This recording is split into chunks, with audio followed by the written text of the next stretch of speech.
പ്രവാചകൻ എഴുതിയ തൻ്റെ പ്രവചന പുസ്തകം 18-ാം അധ്യായത്തിൻ്റെ 5-6 തിരുവചനങ്ങളിലേക്ക് കടന്നു ചെല്ലണം.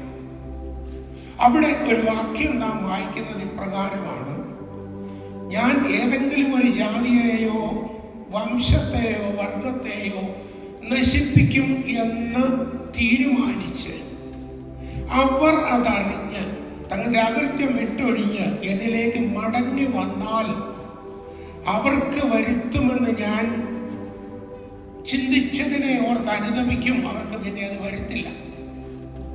ഇതാണ് വിശുദ്ധ നോമ്പിൽ നാം ഏറ്റവും അധികം മനസ്സിലാക്കേണ്ട വലിയ തത്വങ്ങളിൽ ഒന്ന്, അല്ലെങ്കിൽ സത്യങ്ങളിൽ ഒന്ന്. അതിൻ്റെ ഉദാഹരണമാണ് വിശുദ്ധ 3 നോമ്പ്. അതുകൊണ്ടാണ് നമ്മുടെ പിതാക്കന്മാർ നമ്മെ പഠിപ്പിക്കുന്നത് 3 നോമ്പ് അല്ലെങ്കിൽ നിനിവേ നോമ്പ് എന്ന് പറയുന്നത് is the threshold of the Holy Lent days. വിശുദ്ധ നോമ്പിന്റെ ദിവസങ്ങളുടെ ചവിട്ടുപടിയാണ് നിനിവേ നോമ്പ്. നിനിവേ നോമ്പ് നമുക്ക് നൽകുന്ന അതിന്റെ 19-ാമത്തെ ദിവസം പേത്രത്തായ. അതിനിടെ 2 ഞായറാഴ്ച വരും. ഒന്ന് വാങ്ങിപ്പോയ പുരോഹിതന്മാർക്ക് വേണ്ടിയും മറ്റൊന്ന് വാങ്ങിപ്പോയ സകല പിതാക്കന്മാർക്ക് വേണ്ടിയും 2 ഞായറാഴ്ച വരും. തൊട്ടടുത്തത് 3-ാമത്തേത് പേത്രത്താ ഞായറാഴ്ച.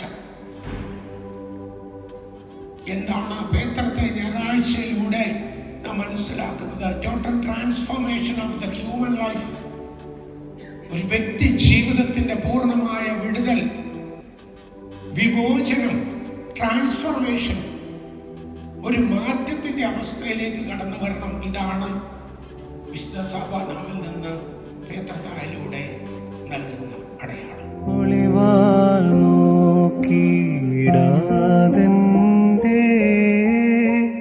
കണ്ണുകളെ നീ കാക്കണമേ, വഞ്ചന കേൾക്കാതടിയന്റെ കാതുകളെയും കാക്കണമേ.